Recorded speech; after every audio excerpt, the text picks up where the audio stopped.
Blogger অনন্যাদি YouTube চ্যানেলে আপনাদের সবাইকে স্বাগত। পবনপুত্র রাগ থামাতে পারে কে? সে হলো সূর্যপুত্র।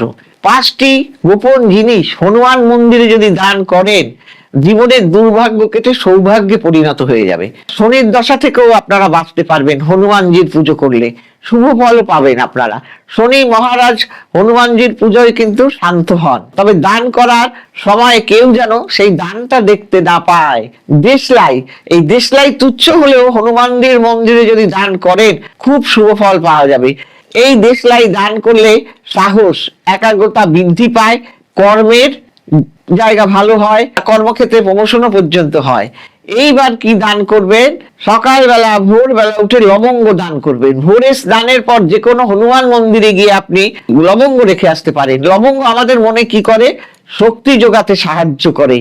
এতে কর্মক্ষমতা বৃদ্ধি পায় এবং শান্তি লাভ করা যায় এবং শত্রুও নাশ হয়, জীবনে নানা সমস্যা থেকে মুক্তি পাওয়া যায়। কাজেই এই লবঙ্গ আপনি গোপনে দান করে আসতে পারেন। এবং আর কি, তুলসী, হনুমানজির মন্দিরে যদি তুলসী পাতা দান করলেও কিন্তু শুভ ফল পাওয়া যায়, জীবনে পজিটিভ শক্তি গড়ে ওঠে, আর্থিক সমস্যা থেকে মুক্তি পাওয়া যায়। আর কি, হলুদ কাপড়, মন্দিরে হলুদ কাপড় দান করলে শুভ ফল পাওয়া যায়।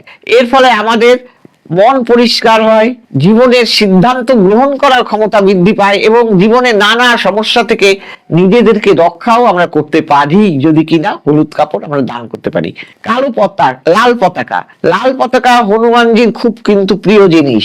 গোপনে শনিবার দিন যদি মন্দিরে এই লাল পতাকা দান করেন তাহলে সর্বদিক থেকে উন্নতির লাভ হয়।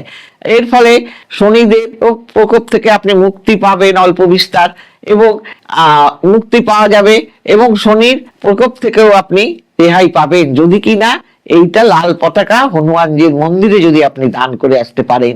এবং ঘন্টাও যদি আপনি দান করে আসতে পারেন তাহলেও কিন্তু হনুমানজির মন্দিরে ঘন্টাও দান করে আপনি আসতে পারেন গোপনে, তাহলে কিন্তু আপনারা শুভ ফল পাবেন। সবাই ভালো থাকবেন, নমস্কার।